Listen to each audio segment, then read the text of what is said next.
जय हिंद साथियों, आपका स्वागत है हमारे यूट्यूब चैनल ऑनलाइन प्रैक्टिस पर। और आज के इस वीडियो में हम करने वाले हैं एसएससी जीडी 2024 के लिए जीके जीएस का मॉडल पेपर नंबर 2।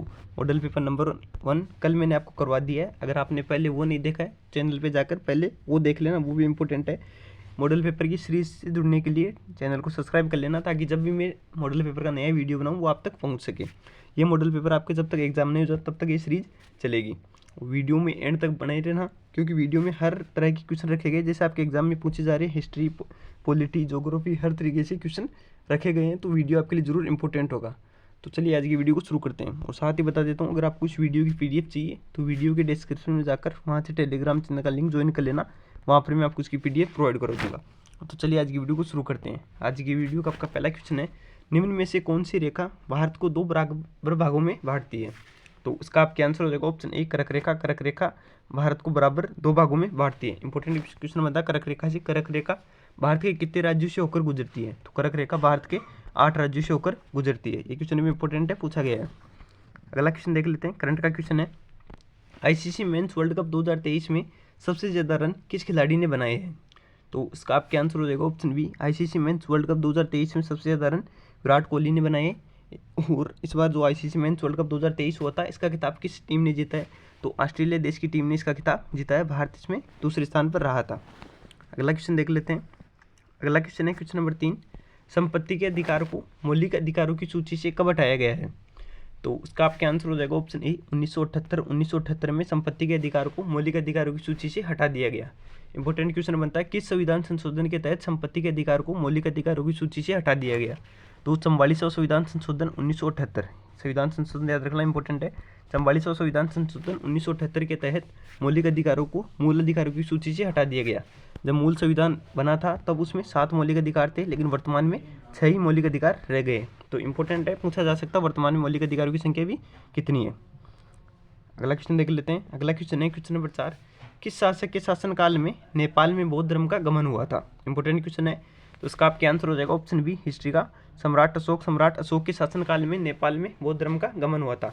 सम्राट अशोक ने नेपाल में बौद्ध धर्म के प्रचार के लिए प्रचारक भेजे थे। इंपॉर्टेंट, और अशोक ने कब बौद्ध धर्म को अपनाया था? तो कलिंग के युद्ध के बाद, जो कब हुआ था 261 ईसा पूर्व है। युद्ध भी याद रखना, 261 ईसा पूर्व आपके कलिंग का युद्ध हुआ था। उसके बाद सम्राट अशोक ने बौद्ध धर्म को ग्रहण कर लिया था। अगला क्वेश्चन देख लेते हैं। अगला क्वेश्चन है क्वेश्चन नंबर 5, नृत्य से क्वेश्चन पूछा गया है, तमाशा और लावनी किस राज्य का प्रसिद्ध लोक नृत्य है? इंपॉर्टेंट क्वेश्चन है, तो उसका आपके आंसर हो जाएगा ऑप्शन सी महाराष्ट्र। महाराष्ट्र का तमाशा और लावनी प्रसिद्ध लोक नृत्य है। आर्ट कल्चर से भी क्वेश्चन पूछा गया आपके। अगला क्वेश्चन देख लेते हैं। अगला क्वेश्चन है क्वेश्चन नंबर 6, भारत के पहले दलित मुख्य सूचना आयुक्त कौन बने थे? करंट का क्वेश्चन है, तो उसका आपके आंसर हो जाएगा ऑप्शन ए हीरालाल सामरिया। हीरालाल सामरिया को भारत का पहला दलित मुख्य सूचना आयुक्त चुना गया है। अगला क्वेश्चन देख लेते हैं। अगला क्वेश्चन है क्वेश्चन नंबर 7, 2011 की जनगणना के अनुसार भारत का सर्वाधिक जनसंख्या वाला राज्य कौन सा है?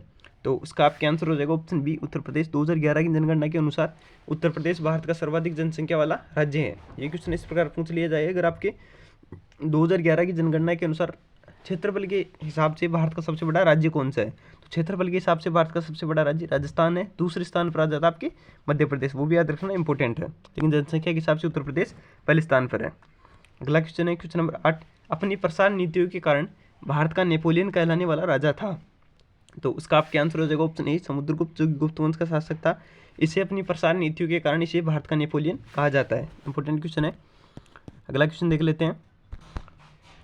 अगला क्वेश्चन आपके क्वेश्चन नंबर 9, भारत की प्रथम महिला जो लोकसभा की अध्यक्ष बनी थी। इंपॉर्टेंट क्वेश्चन है, तो इसका आपके आंसर हो जाएगा ऑप्शन ए मीरा कुमार। मीरा कुमार भारत की पहली महिला थी जो लोकसभा की अध्यक्ष बनी थी। इंदिरा गांधी कौन थी? इंदिरा गांधी भारत की पहली महिला प्रधानमंत्री बनी थी। इंदिरा गांधी का दूसरा नाम क्या है? इंदिरा गांधी को एक उपनाम जाना जाता है आयरन लेडी, याद रख लेना। आयरन लेडी के नाम से किसे जाना जाता है? तो आयरन लेडी के नाम से इंदिरा गांधी को जाना जाता है।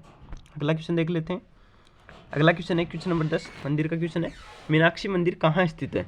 तो उसका आपके आंसर हो जाएगा ऑप्शन डी तमिलनाडु। तमिलनाडु के मदुरै, याद रखना मदुरै में आपकी मीनाक्षी मंदिर स्थित है। अगला क्वेश्चन देख लेते हैं।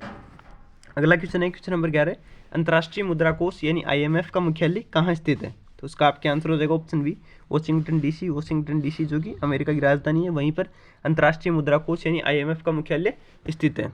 अगला क्वेश्चन देख लेते हैं। अगला क्वेश्चन है क्वेश्चन नंबर 12, गोताखोर सांस लेने के लिए किस गैस का उपयोग करते हैं? साइंस का क्वेश्चन है, तो इसका आपके आंसर हो जाएगा ऑप्शन सी।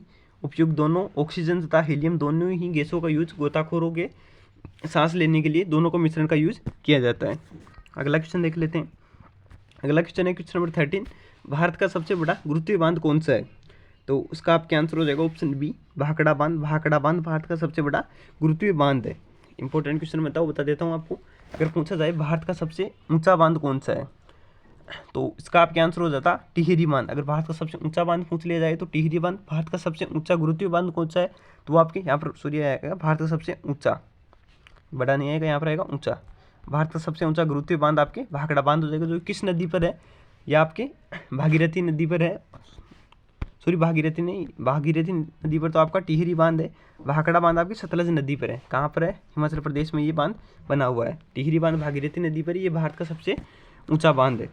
और हीराकुंड भारत का सबसे लंबा बांध पूछ लिया जाए तो हीराकुंड बांध हो जाएगा। और ये किस नदी पर है? महानदी पर बना हुआ है, उड़ीसा राज्य में। तीनों ही बता दिए, तीनों याद रखना इंपॉर्टेंट है।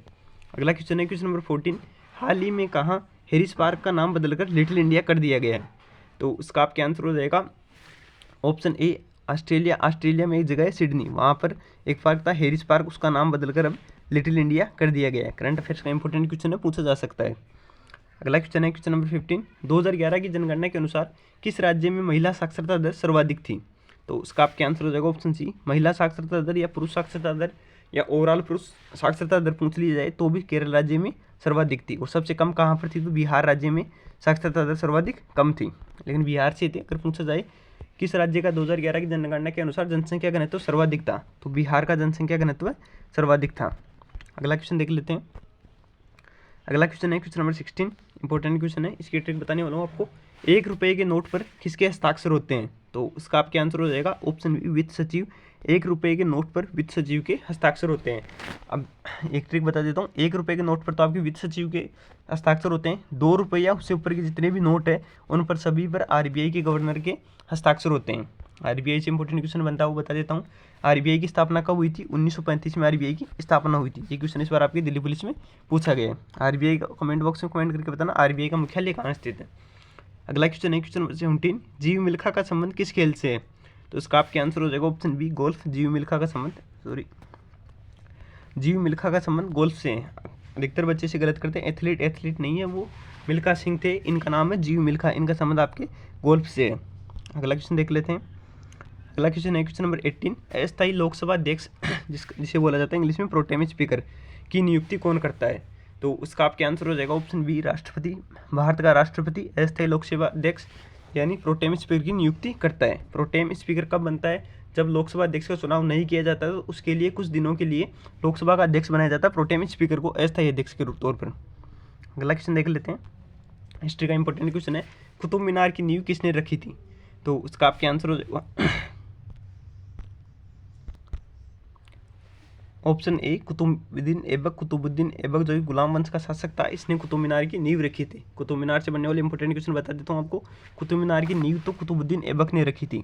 कुतुब मीनार का निर्माण किसने पूरा करवाया था? इल्तुतमिश। इल्तुतमिश ने कुतुब मीनार का निर्माण करवाया था और इसने कुतुब मीनार को 4 मंजिला बनाया था। लेकिन इसके बाद में एक बार कुतुब मीनार पर बिजली गिरने के कारण उसकी 4थी मंजिल नष्ट हो गई थी, जिसके कारण उसके बाद फिरोज तुगलक ने उसे उसका निर्माण पूरा करवाया और उसे कितने मंजिला बनवा दिया? तो उसे टोटल 5 मंजिला बनवा दिया।